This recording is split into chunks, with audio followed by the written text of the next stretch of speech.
राजकुमार, क्योंकि देखिए नेपाली प्रधानमंत्री का दौरा जो है चीन को लेकर काफी अहम दौरा माना जा रहा है। कई तरह के प्रोजेक्ट हैं जो काफी अधूरे रह गए हैं, उनको पूरा करने के लिए, उन पर बातचीत करने के लिए वहां पर पहुंच रहे हैं। कितना अहम दौरा उनका ये माना जा सकता है?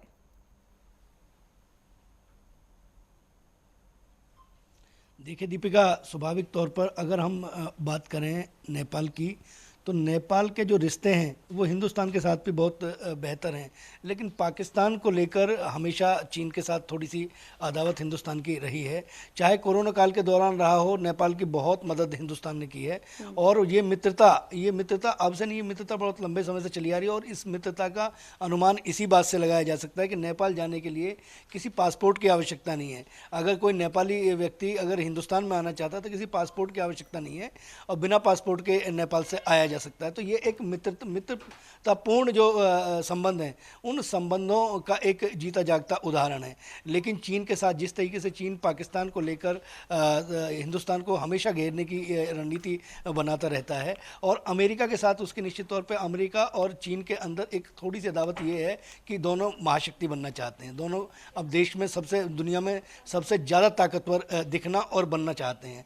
इसको लेकर तमाम जो देश हैं, वो देश कई बार दो हिस्सों में बटे हुए नजर आते हैं। लेकिन क्योंकि नेपाल की स्थिति ये है कि नेपाल के जो रिश्ते हैं वो हिंदुस्तान के साथ बहुत बेहतर रिश्ते हैं, और मुझे लगता है कि शायद नेपाल के प्रधानमंत्री ने इस बात का जो है वो हवाला दिया भी है। उन्होंने अपने बयान में कहा भी है कि वो अगर जा रहे हैं तो कोई भी ऐसा समझौता, जो पुराने समझौते हैं उन समझौतों पर निश्चित तौर पर चर्चा होगी, लेकिन कोई कर्ज लेने के लिए नहीं जाएंगे। उन्होंने जो पूर्व प्रधानमंत्री हैं नेपाल के, जो विपक्ष के नेता हैं, उन नेताओं की एक बैठक बुलाई और उस बैठक में बुलाकर उनको एक भरोसा देने का प्रयास किया कि हमारे रिश्ते हिंदुस्तान के साथ बेहतर हैं, बेहतर थे और बेहतर रहेंगे। नेपाल अगर चीन के साथ हम जा रहे हैं और चीन के साथ कोई समझौते कर रहे हैं तो उनका मतलब ये नहीं है कि हम हिंदुस्तान के साथ अपने रिश्ते खराब करेंगे। लेकिन क्योंकि एक जो सड़क बननी है, उस सड़क से बनाकर चीन चाहता है कि पाकिस्तान और चीन चाहता है कि पाकिस्तान के साथ एक अच्छे रिश्ते उसके बने रहें, और वो एक ऐसी सड़क बनाना चाहते हैं कि जो सड़क हिंदुस्तान को टच करके जाती, ताकि उन्हें एक जगह से दूसरी जगह जाने में आसानी रहे। इस ये जो परियोजना है, इस परियोजना में थोड़ा सा हिस्सा जो है कहीं ना कहीं जो एनओसी की आवश्यकता है वो नेपाल से भी है। लेकिन नेपाल के साथ क्योंकि इतने अच्छे रिश्ते अभी तक चीन के नहीं थे, लेकिन ये जो दौरा है, इस दौरे में क्या चीज़ें निकल के आती हैं, इस पर पूरी दुनिया की नहीं, हिंदुस्तान की नज़र तो यही है, पूरी दुनिया की नज़र है। निश्चित तौर पर आने वाले दिनों में अब इसका कितना फ़र्क पड़ता है नेपाल और हिंदुस्तान के रिश्तों पर, आगे जो मित्रतापूर्ण बहुत सारे मसलों में जो मदद अब तक मिलती रही है हिंदुस्तान से, क्या वो मदद मिलती रहेगी या वो मदद बंद होगी, ये देखना बड़ा दिलचस्प होगा। लेकिन ये जो दौरा है, ये दौरा बहुत संवेदनशील दौर में है, और इसमें क्या फैसले होते हैं, इसमें क्या चर्चा होती है, इस पर हिंदुस्तान की निगाह बनी हुई है। राजकुमार, साथ ही ये जो दौरा है, कहीं ना कहीं नेपाली जो प्रधानमंत्री पहुंच रहे हैं चीन, भारत पर क्या कुछ इसका असर देखने को मिल सकता है?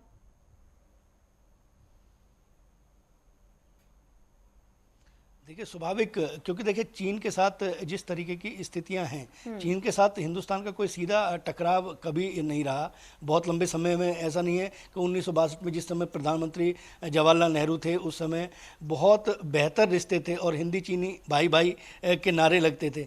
लेकिन चीन ने बहुत लंबा ऐसा एरिया है कि जो एक विवादित एलओसी बनी हुई है, और उन्होंने हिंदुस्तान की ज़मीन पर स्वाभाविक तौर पर कब्जा किया हो। लेकिन अब हिंदुस्तान जो है वो, क्योंकि 21वीं सदी में हम जा रहे हैं, हमारे रक्षा संसाधन जो है बहुत मजबूत होने, जो चीज़ें यहाँ निकल कर आ रही हैं, क्योंकि हिंदुस्तान के जो सैनिक हैं, जो हमारे जवान हैं, वो जवान पूरी दुनिया में उनसे ज़्यादा बेहतर सेना किसी के पास नहीं है। लेकिन जो संसाधन है, अब हम अपने आप को और ज़्यादा मॉडिफाई कर रहे हैं और ज़्यादा अपने आप को सशक्त बना रहे हैं। तो इससे कहीं ना कहीं चीन को एक चीज़ ये लगती है कि अब हिंदुस्तान जो है वो कहीं ना कहीं दबाव में तो आने वाला नहीं है। लेकिन चीन के साथ रिश्ते हमारे, हिंदुस्तान की तरफ से कोई पहल नहीं होती है, लेकिन अगर उधर से कुछ लोग पहल करते हैं, अगर हिंदुस्तान की सेना, अगर चीन की सेना हिंदुस्तान के अंदर घुसने का प्रयास करते हैं, निश्चित तौर पर थोड़े टकराव की स्थिति आती है, कई बार छिटपुट घटनाएं सामने भी आती है। लेकिन प्रधानमंत्री नरेंद्र मोदी का बिल्कुल स्पष्ट तौर पर मानना है, स्पष्ट तौर पे कहना भी है उनका, कि अब हिंदुस्तान जो है वो कहीं दबेगा नहीं। हम लोग सम्मान के साथ आपका, अगर हम आपका आदर करते हैं तो निश्चित तौर पर हमें भी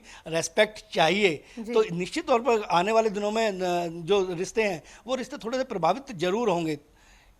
जी ठीक है, चलिए, बहुत बहुत शुक्रिया आपका राजकुमार, तमाम जानकारी को विस्तार से साझा करने के लिए।